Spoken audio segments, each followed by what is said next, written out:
Bonjour et bienvenue dans ce 5e épisode de Tarot Tor. Le concept est toujours le même, je vous propose de découvrir des autrices et des auteurs sous un nouveau jour. 12 questions reposant sur le monomythe de Joseph Campbell, soit une série d'étapes qui construisent le voyage du héros. Une structure narrative qui a donné la majorité des blockbusters hollywoodiens et que j'utilise désormais pour vous permettre de mieux comprendre mes invités. Pour chacune de mes questions, l'interviewé tirera une carte du tarot pour l'inspirer et la guider dans sa réponse. Pour l'anecdote, l'invité du jour est la première personne que j'ai jamais interviewée. C'était en 2013, lors de Japan Expo, et j'étais très loin d'imaginer alors que je créerais un jour une chaîne comme Tarot Tor. Depuis, j'ai eu la chance de la croiser de façon plus informelle grâce au milieu du grandeur nature. Et je vous invite à regarder l'émission 4 si vous ne comprenez pas de quoi je vous parle.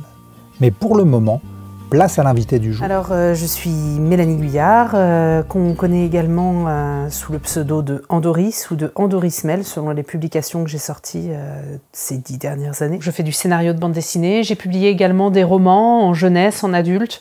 En jeunesse, majoritairement de la littérature de genre, science-fiction, fantasy, fantastique. En adulte, majoritairement de la littérature générale, donc ce qu'on appelle des romans de blanche ancrés dans le monde réel.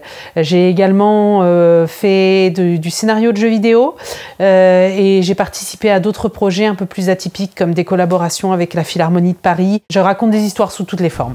Le nouveau tome des 5 Terres est sorti le mois dernier, mais Andoris est aussi connu pour Les Enfants d'Evernight, Le Cercle, Les âmes silencieuses ou Le Passageur, des œuvres très différentes où elle a su prouver sa faculté à se réinventer. Pour Andoris, nous avons opté pour le Night Sun Tarot de Fabio Listrani. C'est un illustrateur dont j'apprécie beaucoup l'univers, il est très sensible à l'occultisme et au macabre, et ses multiples tarots en sont fortement imprégnés. Le Night Sun est son premier tarot. On y retrouve son amour de l'ésotérisme, du fantastique et du monstrueux. C'est un jeu assez sombre et cryptique, inspiré par de nombreuses cultures, et qui ne parlera pas à tout le monde. Graphiquement, c'est très beau, mais il se dégage une froide étrangeté des illustrations. En effet, Listrani travaille à partir de modèles 3D qu'il redessine. Si le résultat est souvent très impressionnant, cela confère aussi un aspect géométrique et artificiel à ses créations.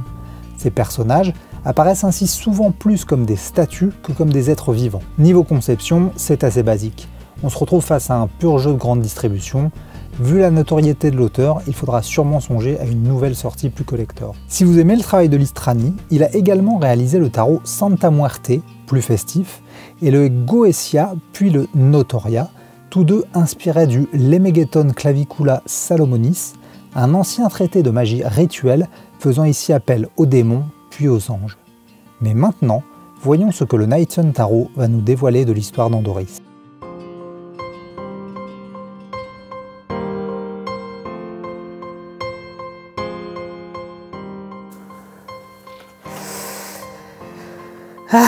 Ok, donc c'est une carte d'épée.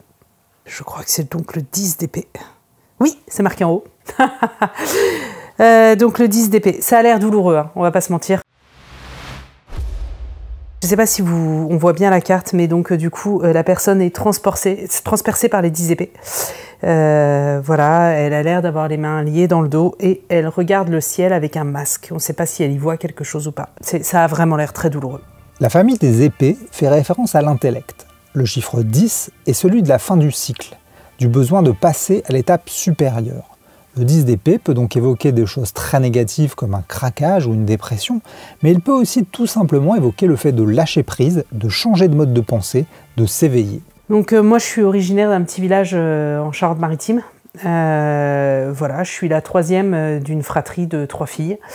J'ai vécu à la campagne, très loin finalement du milieu de l'édition, du milieu littéraire, même si, alors on lisait beaucoup à la maison, hein, il y avait énormément de livres, c'était très encouragé, puis on était toutes les 3 des grosses lectrices, nos parents aussi.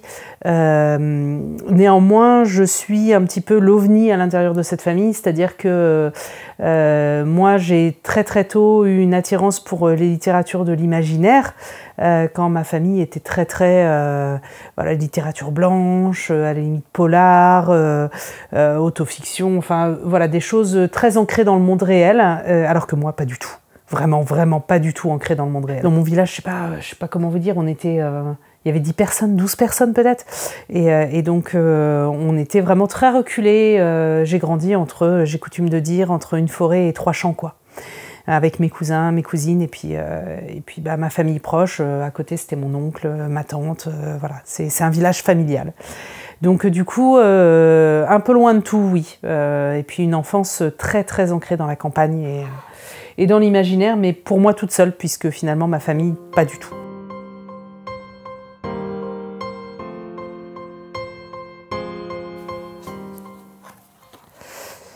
Ok, donc la reine de coupe. Elle est assise sur un trône, elle tient son ventre, on la suppose légèrement enceinte. Légèrement, je dirais 6-7 mois à peu près. Bon, peut-être pas aussi légèrement que ça, quoi, finalement. Il y a un arbre de vie derrière, j'ai l'impression. Ou un arbre séphirotique, enfin, il y a un truc. Les coupes sont la famille de l'émotion, et les reines une figure d'autorité, de maîtrise. Ici, la reine de coupe évoque la créativité et l'empathie. Elle invite à plonger en soi pour en tirer le meilleur, à ne pas avoir peur d'assumer qui on est. Elle peut aussi évoquer une personne chaleureuse, empathique ou maternelle. Alors, ce qui m'a donné envie d'écrire, en fait, c'est que j'ai commencé par créer des mondes à l'intérieur de ma tête, en fait, clairement, je pense comme tous les auteurs. Et notamment, j'ai créé une héroïne vers l'âge de, je dirais, 8-9 ans. Et assez rapidement, en fait, elle s'est mise à prendre beaucoup trop de place, enfin beaucoup de place dans ma tête. Trop de place dans le sens où trop de place pour ma tête à moi toute seule. En fait, j'avais vraiment envie d'avoir des interactions avec des gens à propos de ce personnage, de pouvoir discuter de ce qui lui arrivait. Et donc, du coup, la nécessité de raconter ses aventures s'est imposée relativement vite. Alors, bien sûr, à 8-9 ans, c'est pas possible. On fait 1 ou 2 pages et puis c'est mauvais, on se lasse, etc.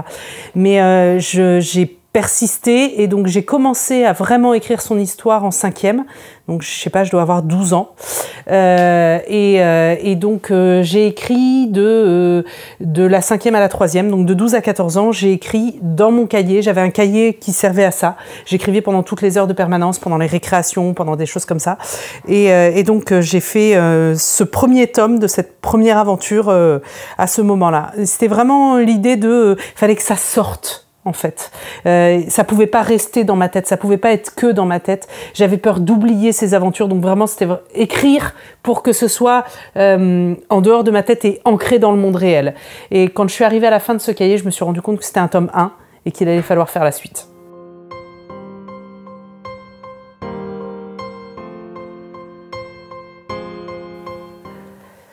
Ah, coupe encore, le 4 de coupe. Voilà.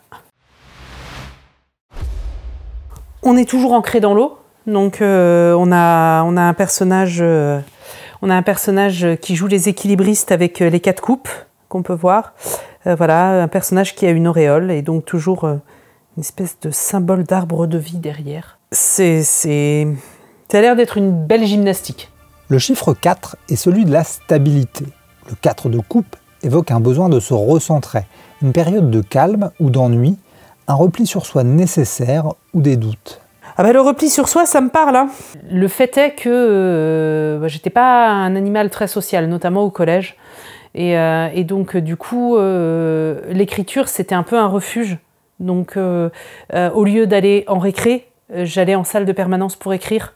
Au lieu d'avoir des interactions avec mes collègues, avec mes copains, avec mes camarades de classe, j'allais en salle de permanence pour écrire. J'étais à la fois très seule dans mon écriture et c'était un compagnon permanent, jamais décevant. J'avais toujours quelque chose à faire, j'avais toujours un refuge en fait. C'était ce monde que j'avais créé, c'était ce personnage qui était badass, qui l'est toujours. Et donc auprès duquel je pouvais me réfugier quand finalement j'avais pas envie d'avoir des interactions sociales avec le monde extérieur, ce qui était relativement souvent. J'ai pas été... harcelée ou des choses comme ça. J'étais même plutôt, comme je me mordais quand on m'agressait, pas physiquement, je veux dire verbalement, voilà, j'étais plutôt rentre dedans. Si on venait me chercher, on me trouvait, ça m'est arrivé de me battre. Voilà, j'étais pas harcelée, mais par contre, je préférais très clairement être dans mon monde à moi. Donc, il y avait plutôt un repli sur soi-même. Maintenant, au niveau des doutes, oui, bien sûr, au départ, dans l'écriture, il y avait cette espèce d'idée de je vis trop loin de tout, je suis dans un petit village perdu au fin fond de la campagne, je connais personne. Pour moi, la publication et les gens qui écrivent et qui publient, c'était quelque chose qui était absolument inaccessible. Ça ne m'avait même pas traversé l'esprit. Enfin si, mais c'était de l'ordre du rêve en fait. C'était de l'ordre de, à la fois du un jour je serai autrice, et puis en même temps un espèce de ça n'arrivera jamais. Ça ne peut pas arriver. Donc c'était finalement plus un équilibre comme sur la carte, plus une espèce de danse entre deux extrêmes, entre je suis faite pour ça, c'est mon rêve et c'est vers ça que je vais et c'est vers ça que je tends, et ça ne peut pas m'arriver en fait. C'est beaucoup trop beau pour moi, pour ce que je suis, pour là où je suis, pour là d'où je pars. Il n'y avait pas de possibilité de réalisation parce qu'encore une fois, je suis pas du tout d'une famille où on est auteur et où on est dans la publication et ce genre de choses. Donc c'était quelque chose où je voulais croire et où en même temps tout le monde extérieur me disait que ça n'était pas crédible.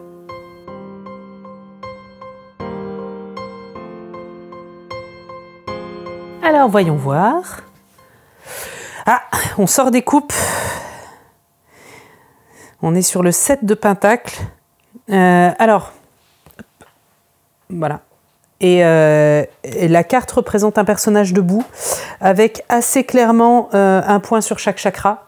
Assez clairement l'arbre séphirotique derrière au niveau des indications. Ça, pour moi, ça évoque la stabilité. Ça, pour moi, ça évoque le fait de se centrer, le fait d'être à un endroit précis et de savoir d'où on part, où l'on va, d'où l'on vient. Voilà, en fait, c'est cette représentation. Je ne sais pas si c'est vraiment ce qu'elle signifie, mais par contre, moi, ça me donne une idée d'équilibre, on va dire.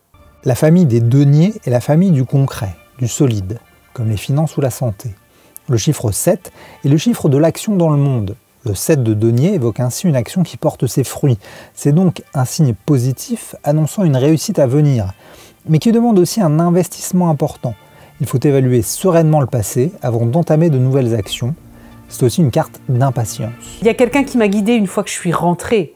C'est-à-dire que s'il y avait une personne qui avait été décisive dans ma carrière en cours de route, mais c'était après être rentrée, c'est David Chauvel.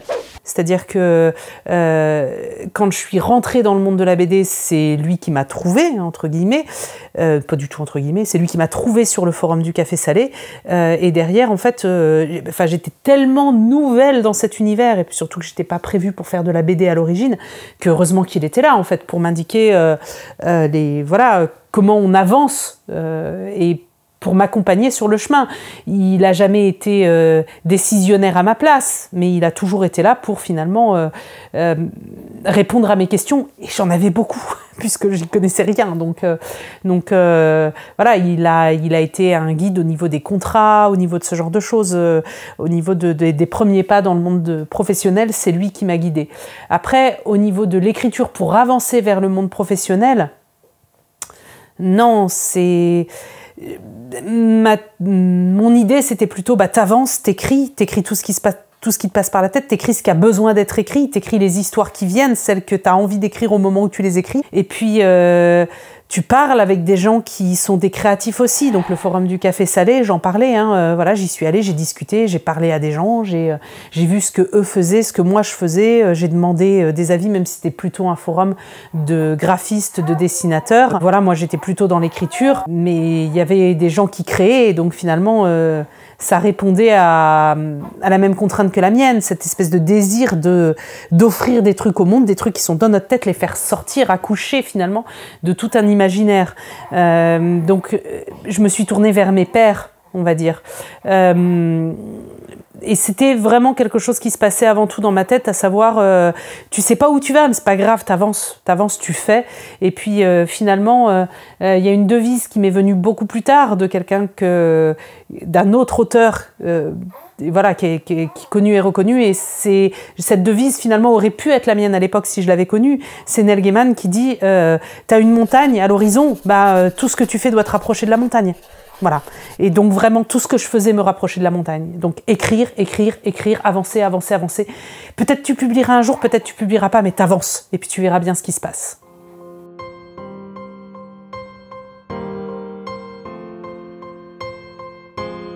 Cinquième question, disions-nous. Le 9 d'épée. Donc le 9 d'épée, alors sur la carte, on voit les épées qui sont fichées dans le sol, et puis il y a une fleur qui en sort. Moi, ça me donne une impression de bourgeonnement, en fait, d'éclosion, de renaissance, ou de naissance tout court, en fait. Après la bataille, les choses repoussent. Voilà, moi, c'est ça que ça m'évoque. Le chiffre 9 est synonyme d'accomplissement.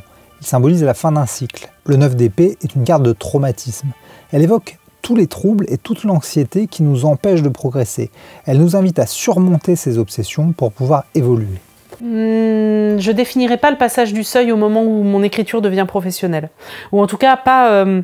L'enjeu, c'était pas. Faut que j'écrive et rien d'autre. L'enjeu était. Faut que j'écrive et que mes histoires sortent. Donc oui, c'est quand mon écriture devient professionnelle, mais pas. Je ne dis pas uniquement de ça.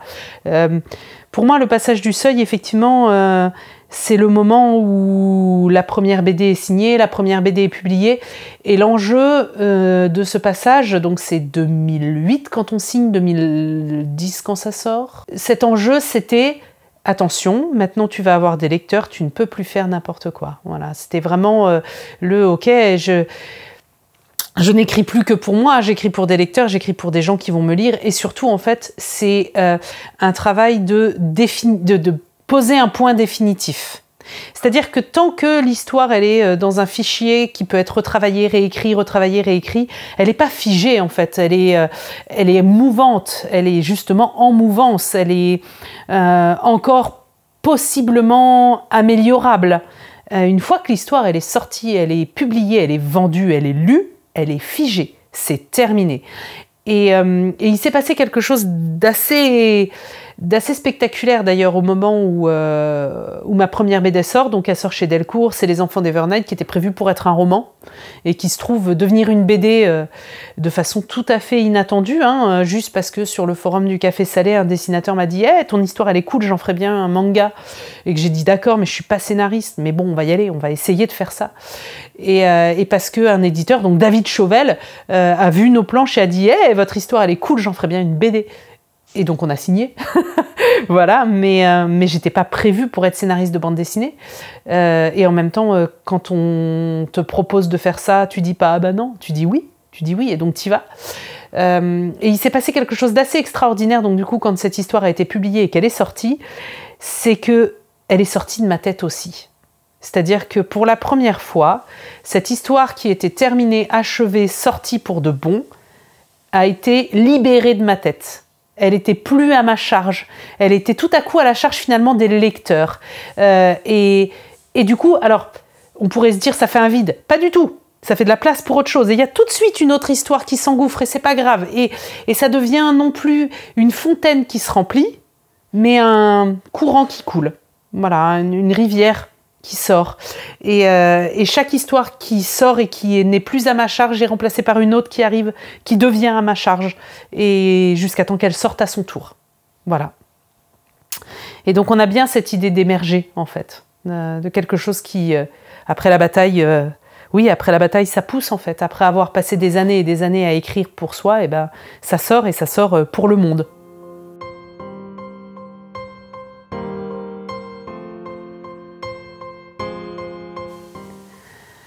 Ah, le retour de la coupe. Donc le 6 de coupe, il y a un petit personnage qui a des coupes aussi dans le dos, des coupes, des gourdes, des trucs dans le dos, des urnes, on va dire, des machins dans le dos, et qui tient une coupe et il y a de l'eau qui coule à l'intérieur de la coupe. Il y a vraiment une notion de recevoir, je trouve, dans cette carte. Qu'est-ce qu'elle veut dire? Le chiffre 6 symbolise la beauté. Le 6 de coupe est une carte qui envoie à l'innocence, à l'enfance idéalisée, la bienveillance. Ici, elle évoque aussi la tendresse, l'optimisme, la nécessité d'être gentil pour améliorer le monde ou le fait de se remémorer une époque où nous étions plus heureux. Un besoin de relations sincères. Alors des soutiens, oui, David Chauvel, hein, on en parlait tout à l'heure, définitivement. Voilà, j'avais commencé ma quête au moment où j'ai trouvé le mentor. C'est pas le mentor qui m'a fait entrer dans la quête, mais par contre, je l'ai trouvé en cours de route, donc c'était bien pratique. Donc oui, définitivement David Chauvel dans les soutiens. Des rivaux, pas tant. La première grosse épreuve, c'est la gestion de mon tout premier dessinateur, donc de Mark Young, sur Les Enfants d'Evernight, parce que c'est très compliqué. Mark, c'est quelqu'un qui est compliqué dans sa vie, qui est compliqué dans sa tête, qui est compliqué pour interagir avec lui, qui peut laisser passer de très longs moments sans répondre, et puis finalement être un bourreau de travail pendant quelques semaines, et puis envoyer un long mail où il est très dans l'affect et très agressif. Et donc gérer Mark, c'était compliqué. C'était compliqué. Ça s'est révélé d'ailleurs à terme tellement compliqué que la série n'a jamais été finie en BD. Puisqu'il avait pratiquement fini toutes les planches du volume 3 quand il a cessé de donner signe de vie. Voilà. Alors il va bien, hein. On sait par ailleurs qu'il a... Enfin, il va bien. À l'heure actuelle, je ne sais pas, il y a quelques années, il allait bien, puisqu'il avait démarché un autre scénariste pour faire une autre série, scénariste qui m'avait écrit pour savoir comment s'étaient passés Les Enfants d'Evernight, et à qui j'ai dit c'est compliqué. Voilà, mais voilà, la première grosse épreuve, ça a été justement le fait de ne pas avoir pu achever cette toute première série, ce qui aurait pu tuer ma carrière. Heureusement, il y avait David. Et David, en fait, m'a proposé de travailler pour lui sur d'autres séries par ailleurs. Donc finalement, quand Mark a disparu, j'avais sorti d'autres bouquins. Donc j'étais sauvée, entre guillemets. Voilà, j'avais pu témoigner de moi, ma capacité à finir mes histoires, à écrire, à rendre mes scénarios en temps et en heure. Et donc j'avais fait mes preuves. Et quand Mark a disparu, finalement, Les Enfants d'Evernight, c'est fini, mais pas pour moi. Et j'ai pu poursuivre ma carrière par ailleurs. Ça m'a permis également finalement de sortir l'adaptation des Enfants d'Evernight en roman pour pouvoir terminer justement l'histoire pour les lecteurs, parce que je me suis dit que vraiment j'allais pas laisser mes lecteurs comme ça dans le vide, donc c'était très important pour moi de sortir, pour en être libérée, de sortir la fin de cette histoire, d'expliquer aux gens ce qui s'était passé, qui étaient les personnages et pourquoi ils en étaient là, et de pouvoir terminer cette histoire en roman. Finalement m'a permis de mettre un point final à une série qui sinon n'aurait jamais été achevée, quoi. Parce qu'une fois qu'une série est lancée en BD et que elle est terminée parce que le dessinateur a disparu, on a très peu de moyens de la ressortir plus tard. Donc le fait de pouvoir la sortir sous un autre média, ça m'a permis de mettre un terme. C'est vraiment la première grosse épreuve que j'ai rencontrée, hein, ce côté hey, tu sors un bouquin et non, c'est raté. Voilà, donc finalement ça a été un tremplin pour autre chose. Ça ne m'a pas découragée pour autant. J'avais mis l'orteil dans la porte et j'ai réussi à transformer l'essai, alors que finalement la série en elle-même, on pourrait la qualifier d'échec, la série de BD. Il en est sorti quelque chose de bon quand même.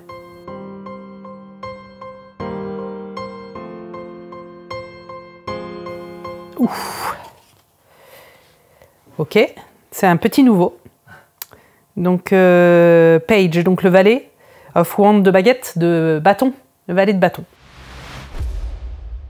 C'est rouge, c'est agressif. Alors après c'est agressif, mais en même temps c'est à cause de la couleur, je pense. Ça manifeste quand même le feu très fort. Au niveau de la signification, le triangle, les flammes derrière, bon, le rouge. Le personnage a l'air... Il n'est pas ce qu'il prétend être. Il marche pieds nus, mais les empreintes qu'il laisse sont des empreintes animales. Il a une tête de chien sur l'épaule, il a les yeux blancs, et il s'appuie donc du coup sur ce bâton en forme de serpent. C'est quoi la signification de ce valet ? La famille des bâtons est celle de la passion, de l'énergie. Les valets, quant à eux, font référence au début d'un apprentissage. Ils sont la découverte, le commencement. Le valet de bâton symbolise donc les prémices de la passion, les premières explorations, de nouvelles possibilités, le besoin de se réfréner ou les incertitudes. Je le trouve très très symbolique du coup, parce que il y a eu des errances. Il j'ai beaucoup tâtonné dans le noir. C'est bien que le personnage ait les yeux blancs. Oui, il est aveugle en fait. Il est sur son chemin, il déborde d'énergie, il est bouillonnant, il avance, mais il n'y voit rien, il ne sait pas où il va. C'était vraiment moi. C'était vraiment ça. C'est-à-dire que j'avais pas de méthode, il n'y avait pas de structure. Tout ce que j'ai appris depuis de la structure du récit, de la quête du héros, de la méthodologie d'écriture, le nanovrimo, toutes les théories que j'ai emmagasinées depuis sur la construction des personnages, sur le plot point, sur les climax, sur toutes ces choses-là, je les avais pas. J'y suis allée complètement à l'aveugle. Et j'ai eu une chance phénoménale d'avoir un sens inné de la construction du récit. Voilà, il y a plein de choses que j'avais pas. Mais j'avais la discipline, c'est-à-dire j'écrivais toujours, j'écrivais souvent, je n'ai jamais cessé d'écrire. Même pendant mes années de fac, la seule année où j'ai cessé d'écrire, c'est l'année où j'ai préparé le CAPES pour devenir professeur. Parce que juste, on ne peut pas être engagé dans un concours et ne pas y être à 100%, donc j'ai été obligée de cesser d'écrire à ce moment-là pour pouvoir travailler de 9h à 19h le soir. Mais sinon, j'avais une discipline de fer, en fait. Je n'ai jamais cessé d'écrire entre mes 12 ans et mes 20 et des brouettes, jusqu'à ce que je publie en 2008, mes 27 ans. J'ai écrit tous les ans, sauf l'année du CAPES. Et je savais que je retournerais à l'écriture aussitôt le concours fini, ce qui s'est passé. Donc, mais par contre, c'était à l'aveugle. C'est-à-dire, j'avais cette énergie d'écrire, j'avais le bouillonnement interne de mes histoires, et j'y allais. J'y allais sans savoir vraiment où, sans savoir vraiment comment. Quand je dis que j'avais un sens inné de la structure du récit, il n'est pas venu à la naissance en fait. C'est plutôt un sens acquis de la structure du récit, mais acquis dans l'ignorance, dans l'inconscience, acquis par des années de lecture et de lecture et de lecture et de lecture. Quand on lit 10, 15 livres par mois, voire plus, on ne peut pas faire ça sans avoir finalement intégré à la fin la façon de raconter une histoire, puisque toutes les histoires sont racontées de la même façon. Le chemin du héros, enfin le monomythe de Campbell ne parle que de ça. Il n'y a qu'une seule façon de raconter les histoires. Il peut y avoir des petits détours sur le chemin, on peut passer certaines étapes ou au contraire se concentrer dessus, mais il n'y a qu'une seule façon de raconter une histoire. Et donc, quand on lit autant de livres, on finit par voir cette façon de raconter des histoires. Il y a un personnage, il y a sa vie quotidienne, un jour il lui arrive ça, qui fait qu'il va être obligé de faire certaines choses, et puis au début ça va être drôle, et puis après ça va devenir compliqué, et puis après il y a un grand enjeu plus grand que lui, et il est obligé de l'affronter, et c'est fini. Bon, bah c'est la même histoire pour tout le monde. Et pour moi c'était une évidence. Donc c'est la chance que j'ai eue, parce que finalement c'est celle qui m'a permis de passer le seuil, c'est celle qui m'a permis de publier. Les apprentis auteurs qui n'ont pas ce sens de l'écriture d'une histoire, qui n'ont pas ce sens du récit, il faut absolument l'acquérir. On ne peut pas passer le seuil si on n'a pas ça. Ça n'est pas possible. On ne peut pas publier une histoire sans avoir le sens du récit, la façon de raconter une histoire. On n'est pas obligé de l'apprendre, on peut l'acquérir en lisant comme j'ai fait, mais par contre il faut l'avoir. Toutes les histoires qui ont été publiées suivent ça. Celles qui ne le suivent pas sont faites par des auteurs qui maîtrisent ce point, mais ont été capables de s'en affranchir derrière. Hein, voilà, il y a pas photo. On ne peut pas s'affranchir avant de maîtriser, c'est pas possible. Donc du coup, non, et quand on est un jeune auteur, on est obligé de maîtriser la structure du récit. C'est pas possible autrement. Donc voilà, je trouve que ça représente bien la façon dont j'ai avancé à l'aveugle, avec beaucoup d'énergie et sans savoir trop où j'allais. J'ai juste eu de la chance d'avoir la structure du récit en tête et donc de pouvoir publier mes histoires. Sinon, ça aurait été très compliqué, je pense.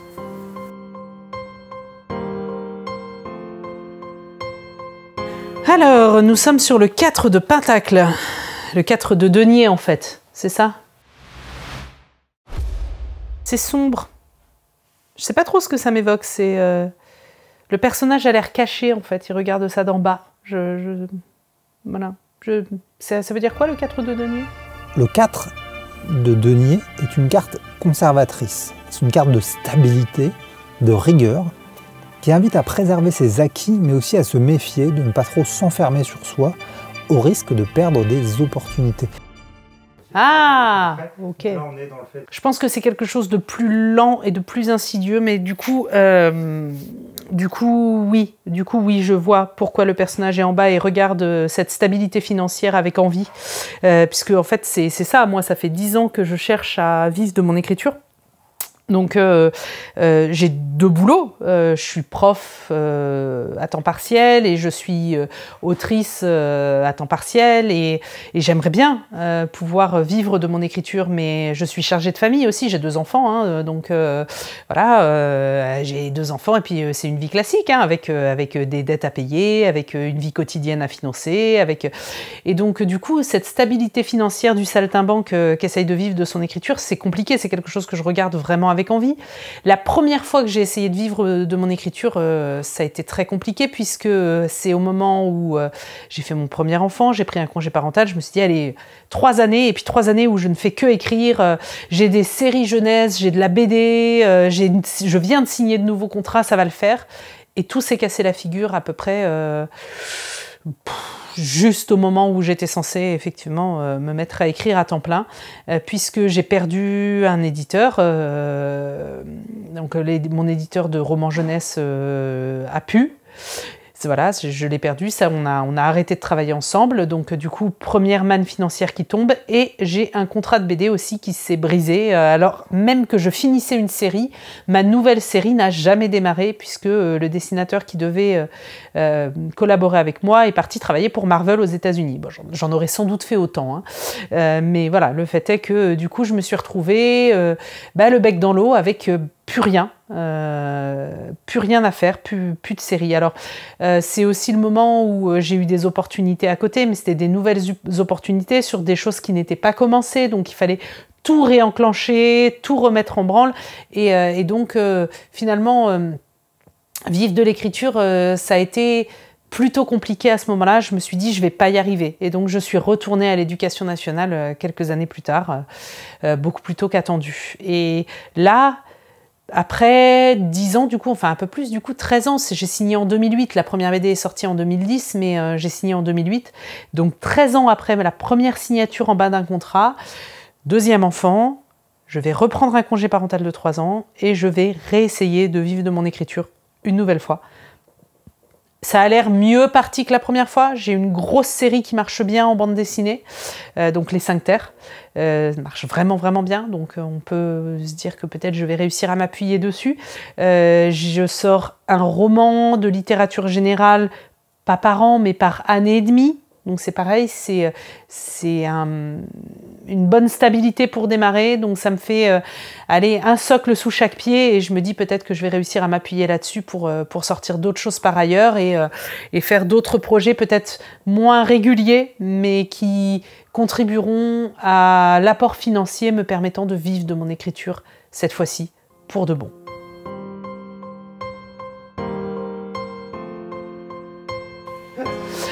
Ouh, le chariot!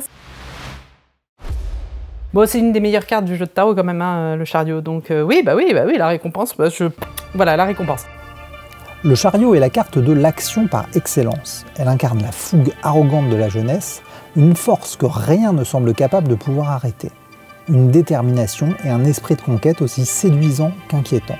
C'est la carte de la détermination et du succès, mais elle peut aussi évoquer un voyage à venir ou un amant entreprenant. Il y a plusieurs premières grandes victoires. La première publication qui me permet, malgré l'échec de ma série, de mettre un pied dans le monde de l'édition et donc d'écrire pour de bon, de me mettre à écrire professionnellement et d'être payée pour ça. Et la deuxième grande victoire, au moment où mon roman sort, mon premier roman jeunesse, Les Enfants d'Evernight, où finalement je passe du scénario au roman. Moi j'ai toujours été finalement plus portée vers le roman que vers la BD, même si maintenant j'aime les deux. Et puis finalement également, une autre victoire, c'est le premier roman de Blanche, donc Les âmes silencieuses, qui est aussi mon premier roman qui a été représenté par un agent. Donc du coup, la sortie du premier roman de Blanche au Seuil, en fait, qui me professionnalise pour de bon, j'ai envie de dire. Il y a une certaine forme de reconnaissance finalement à sortir aux éditions du Seuil. Donc voilà, j'aurais envie de dire que les récompenses, elles avancent avec moi sur le chemin. Plus moi j'avance, plus je sors de bouquins et plus je vais de bonne découverte en bonne découverte et de récompense en récompense.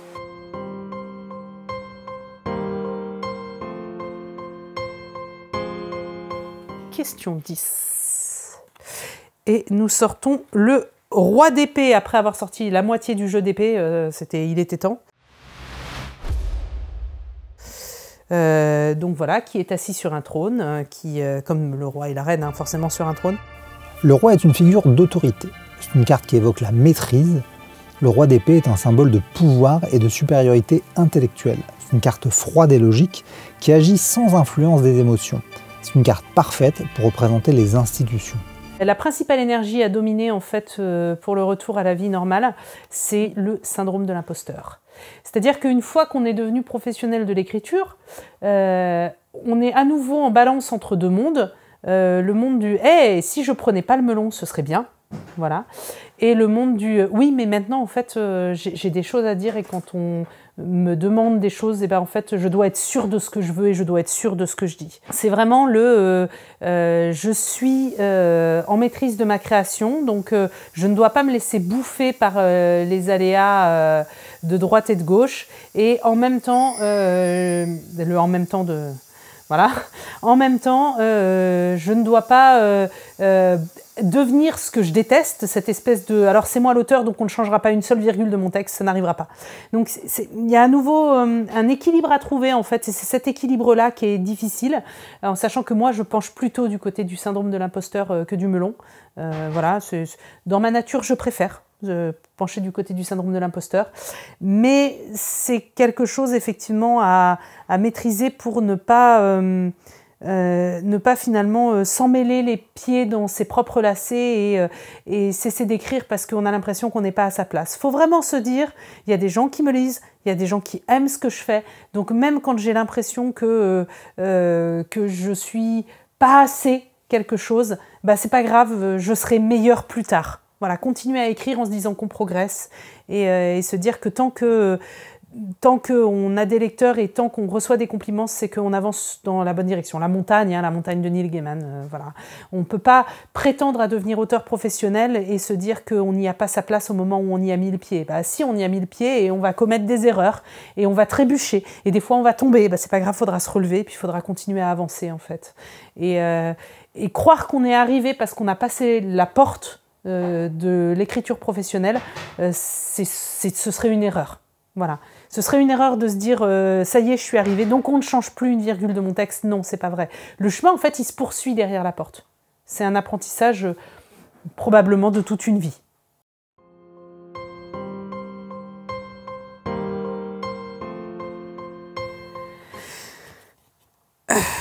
Encore de l'épée. Donc le valet d'épée, cette fois-ci. Je régresse. Il porte une épée, mais il tient une fleur. Il a l'air plein de doutes. Il est immobile, mais en même temps, c'est l'épée, donc... Le valet d'épée évoque un étudiant ou un inventeur, quelqu'un en apprentissage ou qui vient d'innover. La carte peut aussi faire référence au manque de confiance et à un besoin de persévérer pour s'accomplir.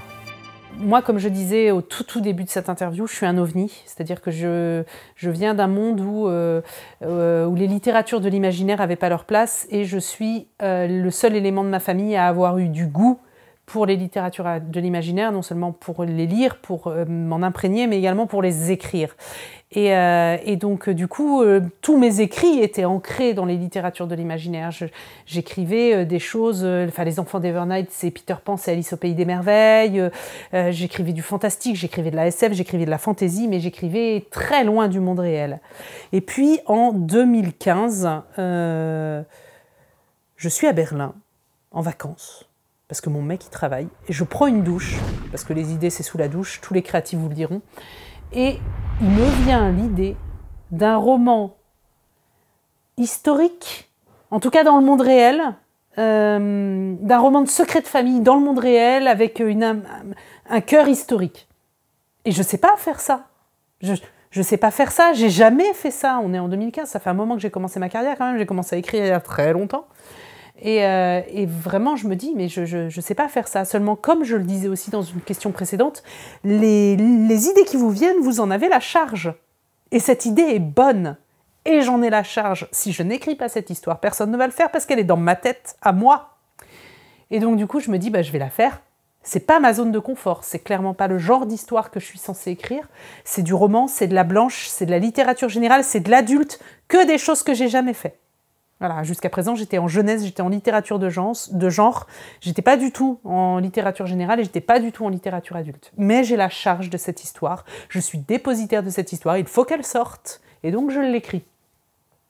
Je l'écris en anovrimo, pour ceux qui ne savent pas, donc c'est le fait d'écrire un roman en un mois. Donc je l'écris en anovrimo, cette histoire, et elle sort toute seule, vraiment, elle m'a facilité la tâche.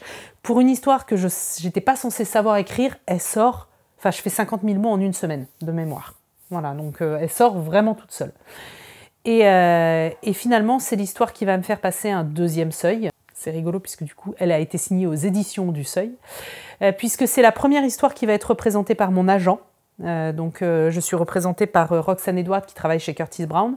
C'est la première histoire que je lui mets dans les pattes, alors qu'elle est elle aussi spécialisée en littérature jeunesse de genre. Et c'est le roman qui va me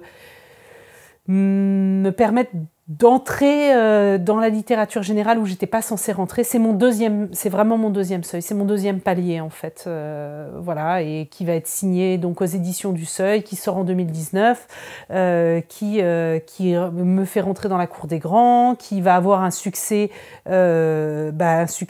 éditorial certain, un succès critique certain, et donc finalement un roman qui me dit que je peux vraiment lancer ma carrière, que je suis capable d'écrire n'importe quoi et que toutes les portes me sont ouvertes. Voilà. Et que j'aurais jamais écrit s'il n'était pas venu tout seul.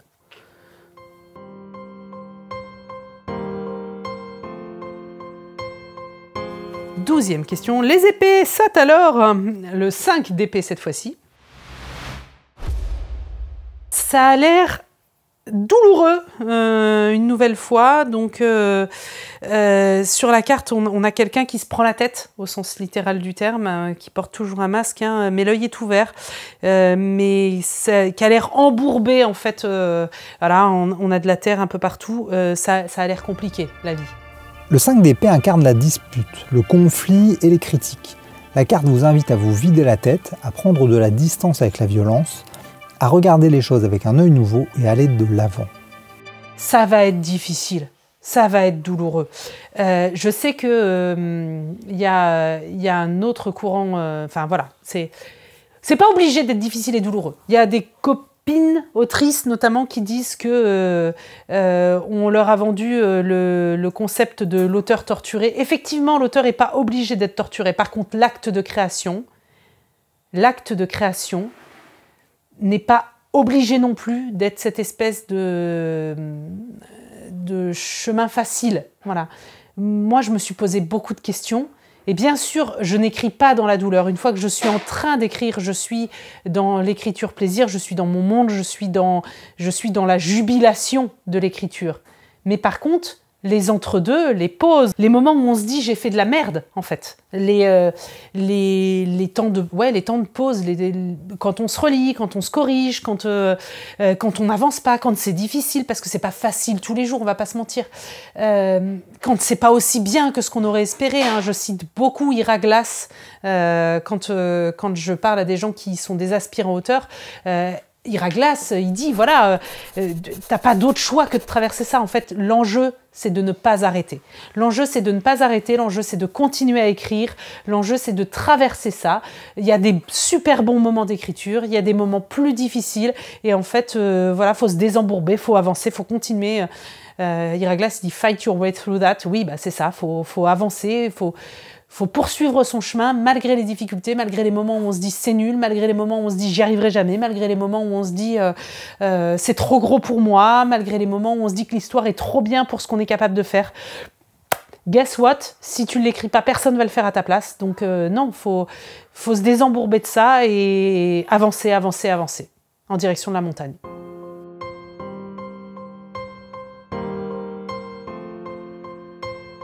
Dernière question, le suspense. Les épées! Ça alors? Ok? C'est la créativité, t'as dit, hein, l'intellect, les épées. L'intellect, hein. Voilà. Il n'y aura pas eu beaucoup de bâtons dans mon tirage, hein, vous noterez. Donc c'est le 6 d'épée. 6 d'épée. Alors le personnage avance, hein, il a des épées, je pense qu'il les porte, hein, ça n'a pas l'air d'être fiché sur lui, il porte des barils aussi, et puis il avance voilà, sur son chemin. Le 6 d'épée est une carte de changement, d'un besoin de renouvellement. Il faut prendre du recul et aller de l'avant. C'est une très bonne carte par rapport au prestige. C'est-à-dire que ne soyez jamais l'auteur avec un grand A, soyez toujours le créatif avec un grand C. C'est assez facile au moment où on publie professionnellement, où on sort ses bouquins et où on est payé pour, de devenir un personnage en fait, le personnage de l'auteur avec un grand A. Seulement, le personnage, c'est pas la personne qui écrit. D'accord ? Et la personne la plus importante dans le travail qu'on fait, c'est pas l'auteur avec un grand A, c'est pas le personnage, c'est le créatif. Donc, il faut vraiment prendre justement de la distance par rapport au succès ou non de ce que vous allez sortir. Vous n'êtes pas vos succès, vous n'êtes pas vos échecs, vous êtes la personne qui écrit. Et effectivement, des fois, ce que vous ferez plaira ou plaira moins. Des fois, ça plaira aux gens et plus à vous. Ben, ça appartient aux gens une fois que c'est sorti. Des fois, ça vous plaira beaucoup et pas aux gens. Ben oui, si ça vous plaît beaucoup, c'est que c'était ce qu'il fallait écrire et ce qu'il fallait sortir. Ça plaît pas aux gens. Ce sont des choses qui arrivent. Je sais que j'ai un bouquin qui s'appelle L'Enfant des tempêtes, qui avait besoin de sortir, qui parle uniquement aux gens qui ont déjà vécu ce que raconte le livre, et les autres ne s'y retrouvent pas. Ça arrive, n'empêche que ce bouquin avait besoin d'être écrit, parce que les histoires qui nous viennent sont des histoires dont on est dépositaire et qu'il faut les faire. Donc voilà, vous n'êtes pas la création, vous êtes le créateur. Et il y a une distance à prendre par rapport à ça. Une distance par rapport au lecteur, une distance par rapport à l'œuvre une fois qu'elle est sortie, et une distance par rapport à l'aura que génère l'œuvre. Voilà, je trouve que c'est quelque chose d'important. Pour pouvoir continuer à écrire, il ne faut jamais se laisser enfermer dans un rôle qui n'est pas celui du créateur.